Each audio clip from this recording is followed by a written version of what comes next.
Assalamualaikum warahmatullahi wabarakatuh. Surakah bin Malik bin Ju'shum merupakan seorang tokoh terkemuka di daerah Najd yang berasal dari Bani Kinana dan sangat dihargai oleh kaum Quraisy Makkah. Karena itulah, ketika iblis ingin tampil sebagai manusia dalam mendukung permusuhannya kepada Rasulullah SAW, ia mewujudkan diri sebagai Surakah bin Malik. Dua kali iblis muncul dalam wujud sahabat ini. Pertama, saat kaum Quraisy bermusyawarah di Darun Nadwa.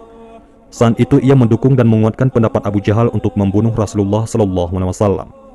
Kedua, pada saat perang Badar, ketika pasukan kafir Quraisy ragu-ragu untuk meneruskan pertempuran, sekali lagi iblis dalam bentuk Surakah ini mendukung dan menguatkan mereka. Tetapi ketika iblis melihat pasukan malaikat yang dipimpin malaikat Jibril, ia segera berlari terbirit-birit. Haris bin Hisham sempat memegang tangannya dan berkata, "Wahai Surakah, bukankah engkau berkata akan mendukung kami dan tidak akan meninggalkan kami?" Tentu saja Haris bin Hisham mengira dia adalah benar-benar Surakah bin Malik.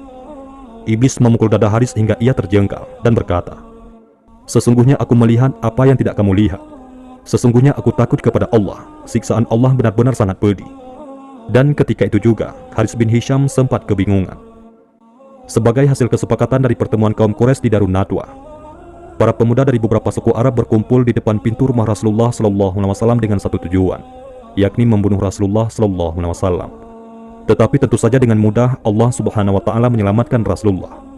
Rasulullah melewati mereka, bahkan sempat menaburkan pasir di setiap kepala mereka tanpa mereka menyadarinya. Sebagian riwayat menyebutkan mereka tertidur, kemudian Rasulullah berangkat hijrah bersama Abu Bakar. Tetapi kegagalan tersebut tidak menyurutkan maksud kaum kafir Quraisy untuk menghabisi Rasulullah SAW. Mereka terus melakukan pencarian dan bahkan mengadakan sayembara. Barang siapa yang bisa membawa Muhammad bin Abdullah atau bisa membawa kepalanya kepada tokoh kafir Quraisy, akan diberi hadiah berupa 100 unta merah yang biji matanya berwarna hitam, yakni unta yang paling mahal harganya ketika itu. Kemudian Surakah bin Malik berdiri dan mengatakan bahwa dia mampu membawa Nabi Muhammad SAW.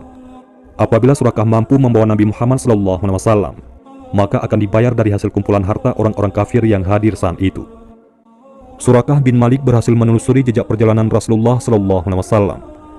Ia memperoleh informasi dari salah seorang kaumnya, yaitu Bani Mudlij, yang melihat sekelompok orang berjalan di pesisir, yang dikiranya adalah rombongan Rasulullah SAW yang dicari-cari kaum Quraisy. Surakah membenarkan dalam hatinya, tetapi karena tidak ingin kedahuluan orang lain untuk memperoleh hadiah yang dijanjikan, ia berkata kepada orang itu, "Bukan, mereka adalah kafilah dagang yang pergi karena tidak ingin kita lihat." Tetapi diam-diam, ia menyuruh pembantunya untuk menyiapkan kuda dan perlengkapannya. Ketika tidak ada orang yang melihatnya, ia segera memacu kendaraannya ke pesisir yang ditunjukkan orang tersebut. Surakah mengendarai kuda yang cepat, sehingga ia bisa mengejar rombongan hijrah Rasulullah SAW tersebut dan jaraknya semakin dekat. Rasulullah SAW tetap tenang, sementara Abu Bakar, yang duduk di boncengan unta Rasulullah terlihat cemas dan berkali-kali melihat ke belakang. Ketika Surakah bisa bertemu dengan Nabi Muhammad SAW, ia mengeluarkan pedangnya dengan maksud mau membunuh Rasulullah SAW. Dan ketika itu, Allah Subhanahu wa Ta'ala membuktikan kekuasaannya. Bumi diperintahkan Allah Subhanahu wa Ta'ala untuk patuh kepada perintah Rasulullah SAW. Surakah yang sedang menaiki kuda, tiba-tiba kaki kuda terjerumus ke dalam bumi hingga lutut si kuda. Saat Surakah mengetahui bahwa kudanya tidak bisa bangkit, Surakah berharap perlindungan kepada Rasulullah sambil meminta agar ia diberi keamanan. Lantas berdoalah Nabi Muhammad SAW meminta kepada Allah Subhanahu wa Ta'ala bahwa Surakah yang sedang dimakan bumi agar diselamatkan. Kemudian Nabi Muhammad SAW meneruskan perjalanannya ke Madinah. Tidak lama kemudian, Surakah kembali mengejar Nabi Muhammad SAW dengan mengeluarkan pedangnya lagi. Di dalam hati Surakah masih berkeinginan untuk mengambil nyawa Nabi Muhammad SAW. Bumi kembali diperintahkan oleh Allah Subhanahu wa Ta'ala untuk memakan kuda Surakah hingga pusar kuda tersebut. Karena Surakah takut dimakan bumi, Surakah meminta tolong dengan rasa butuh dikasihani kepada Nabi Muhammad SAW agar menyelamatkannya dengan keamanan, dan berjanji untuk tidak melukai Nabi Muhammad SAW. Karena Rasulullah SAW mendengar permintaan tolong Surakah yang memprihatinkan ini, Rasulullah pun memohonkan kepada Allah agar Surakah selamat atas hukuman dimakan bumi. Masih juga penasaran, setelah berhasil membebaskan kudanya, ia mengejar lagi. Tetapi untuk ketiga kalinya, kudanya terjerembab, dan kali ini diikuti dengan debu yang berteburan di udara. Sadarlah Surakah bahwa orang yang dikejarnya bukanlah orang sembarangan. Setelah berhasil membebaskan kudanya dan tidak ada lagi niat untuk menangkap atau membunuh Rasulullah SAW, ia berhasil mendekati rombongan Rasulullah dan memanggilnya. Setelah berhadapan dengan Rasulullah SAW, ia meminta maaf dan memohon untuk tidak diapa-apakan. Ia juga menawarkan untuk memberikan perbekalan yang dibawanya.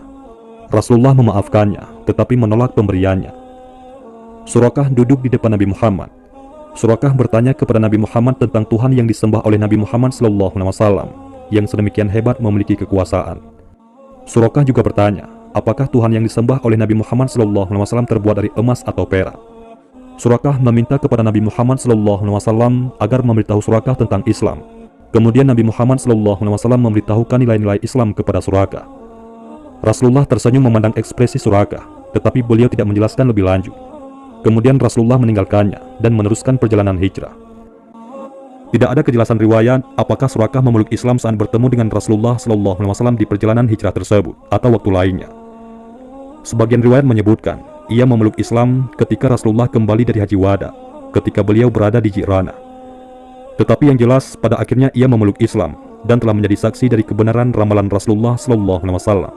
Demikianlah kisah Surakah bin Malik, sahabat yang Allah berikan hidayah ketika hendak melukai Rasulullah SAW.